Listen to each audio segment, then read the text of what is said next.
So we're gonna put the petals in here. The discards are gonna go in there. So just put all the petals in here. What I do, look, I'm taking, and I'm like putting my finger in the middle and like this, I'm holding it and then just pulling the petals out like that. And then you just kind of move your finger, move it around, work around the thing, and then you end up with just the center, see? Oh my gosh, there's so many bugs. It's okay. Real food comes dirty. This isn't gonna be food.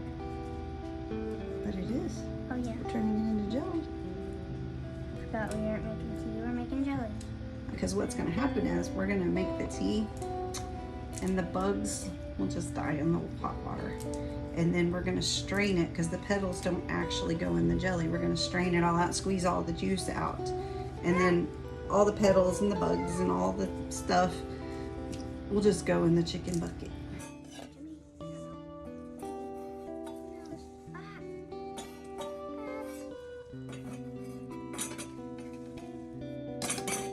Same thing, all the green stuff, we don't want that because that makes our jelly bitter.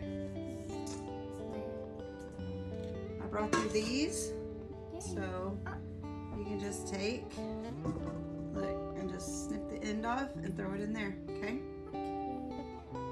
That'll be way easier for me. So whenever you're making any kind of flower petal tea or jelly or any kind of infusion, you want to make sure you don't have the green, any kind of green leaves. This is going to make it bitter. So you want to make sure you're pulling all those out. And then it's really good on the honeysuckle to make sure that you get as much of these little green bulbs off.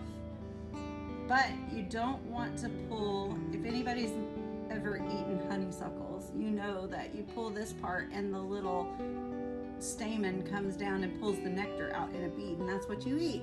But you don't want that to come out, so you want to pinch it so that the stamen stays in there, so you leave the nectar. That's what you want to leave in your flowers.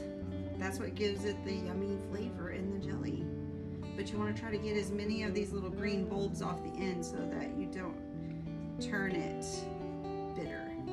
So that's what we're working on. It's a little bit tedious, so we're just kind of going through, picking out the bad ones, getting all the leaves out.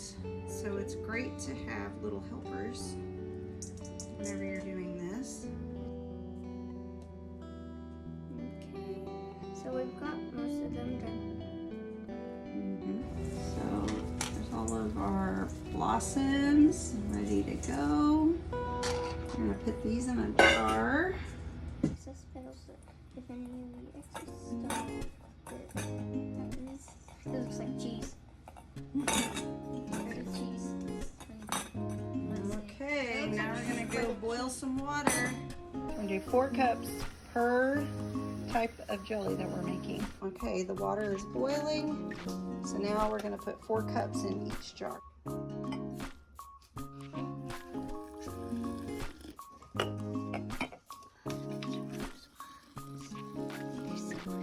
We're gonna let it steep for a while. Really, the best thing to do is to let it steep and cool, and then put it in the refrigerator and let it steep overnight and make the jelly the next day. That is really the best. It gives you the most flavor.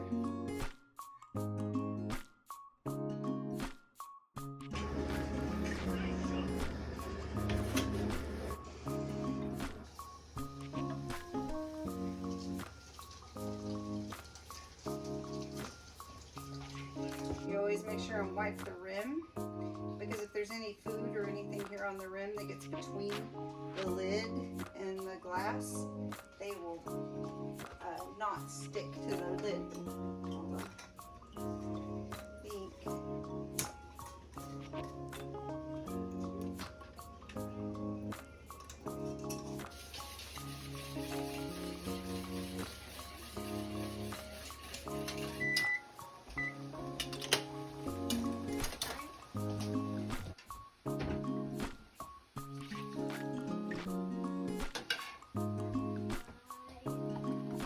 To do next? We have to put What do we gotta do before we put the lids on? We gotta clean the lid. Alright, gotta wipe the rims off. Still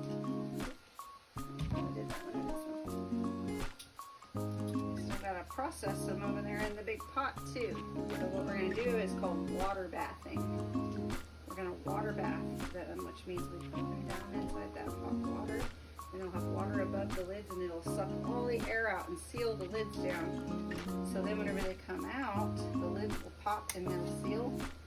And then you can take the rings off and that's why the lids stay down. Are they pretty? We're gonna take this. We're gonna lower this down in there. And then see there's water over top of the lids. The jars are under the water. We're gonna cover it and we're gonna let it come to a boil. And then we gotta let it come to a boil and then we'll set our timer for 5 minutes. And then they will be ready to take out of the pots. Taste testing. She said this is the best part about making jelly, is scraping the leftovers. One of the best parts.